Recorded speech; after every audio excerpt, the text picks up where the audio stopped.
Hi, my name is Joan Ranquet, and I'm an animal communicator and an author. My first book is called Communication with All Life, Revelations of an Animal Communicator, and I have a new book coming out. But I wanted to talk about some of the stuff that's in this book and it's in the new book because it's all related. You know, as an animal communicator, I see people's challenges all the time. I go to people's homes or I talk to them on the phone, and I hear that they've got challenges with who's on top, so to speak, in the household, or they wonder why certain behaviors have gone really awry. And part of it is there isn't an aspect of what I call emotional leadership. I'll be talking a lot about that in the new book, but I touch on it even in the first book, Communication with All Life. And one of the places, I have a whole section in here called Creative Tools, and I wanted to kind of break down some of the tools over the next few videos. So the first tool I wanted to talk about today is called hierarchy. And in the book, I talk about how certain people and animals are always, there's going to be a hierarchy within the household. So for example, let's say a dog is super naughty and you've got, a husband. Let's say the woman calls me and she's got a husband and the kids and the dogs, and one dog is really acting out. Well, a lot of times the dog doesn't know where it fits in the situation. And so one very clear thing to do, and as silly as this sounds, is to just write out what the list is. So it would be the parents, the kids, the animals. And I like to write in order of appearance, so to speak. So I will put who came first. Even though in a lot of cases maybe kids are younger than some of the animals, so then you'd still put the kids up here and the animals lower, and I'll have a little demonstration of that later. You want to list out who all is in the household, and the humans first, and then the animals. Now, with the animals, that would go in the order of appearance, the order that you got the animals. That said, within the animal kingdom, and we'll all go through this here in a second, a lot of times they're going to make up their own rules, but I still feed the first one that I got first, the second one, the third one. I still do things in that order so that I'm respecting that hierarchy. Now, I will break this down for you. We'll start with the dogs. So this is Olivia. She is 13. This is Isabella. I've had her for 8 years, and just about 8 years. And this is Delilah, and she's 3. So, she's such a good girl. So Isabella, who's being very coy and shy right now, is number 2 to her. So the order of appearance and the hierarchy of just my dog world here is Joan, Olivia, Isabella, Delilah. That said, Isabella is always going to be a number 2. So I will always feed this way, this way, this way.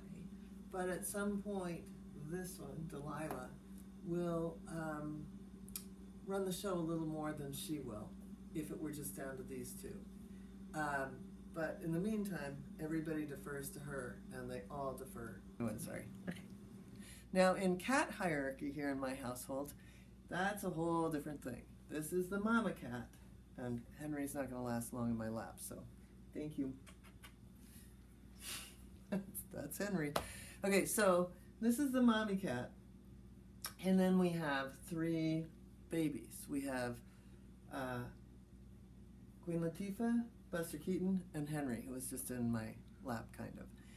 Those 3, I call them babies, they're 5, are her kittens. Now, in my world, there's a whole hierarchy list of who came first. As a matter of fact, she and these cats are above the dog Delilah, but I'll go into that in a minute. That said, she's not necessarily the most alpha of the cats, but she's very respected as the elder, even though half the time she's a kitten herself. So I still, in my mind, would feed her first, but they have their own world in which they have their hierarchy. So as far as the hierarchy of my horses goes, I've had Gabrielle for 20 years. I've known her 22 years. And so she's obviously number one. And she's taught almost 10,000 people how to talk to animals. So she's number one in a lot of ways. Kind of a goddess, I would say. Right? So then we have, I got this one, Raleigh, 15 years ago. Then I got her a few years ago, Anya. And so in this world, Gabrielle is still number one, and these two follow suit.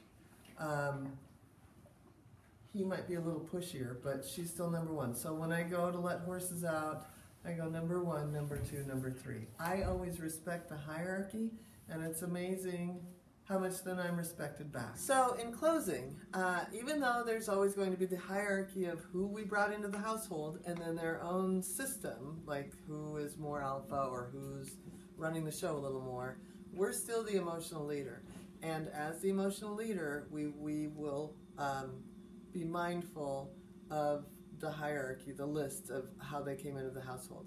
And one more reason why this is important is it's so easy when there's a cute little new one that the older one feels a little like, hey, and that can start to create a little bit of a challenge. So if you're enamored with the cute one, but you're mindful of the first one, you're going to eliminate some challenges. Another place where you might have to keep your eye out for challenges is if you have someone that's really food motivated. Like I have a dog that's food motivated, I have a horse that's food motivated, and I have a cat that's more dominant, but he's not the more dominant in general. So in closing, again, I want to just review, like in my world, it's me, I'm the queen. Then there's that other queen, Gabrielle, who's a horse, Raleigh is a horse, Olivia, the dog, Isabella, the dog, then Francesca, the mommy cat, and then Queen Latifah, Buster Keaton, Henry, those three cats, and sometimes Queen Latifah's on top, sometimes Buster Keaton's on top, and when it comes to food, Henry's on top. And then there's Anya, horse, and then there's Delilah, the dog. And let me tell you, Anya did not like being the youngest, and so it was really great for her to get a little bratty dog. And so for other people, for example, Karen, Roxy is the first cat, and then Lily is number 2, and Chloe is number 3. And these are important things to keep in mind because maybe even a Chloe might do certain things to get attention because these two have some of the big jobs wrapped up. So being aware of who's down here, you might create more jobs for that animal.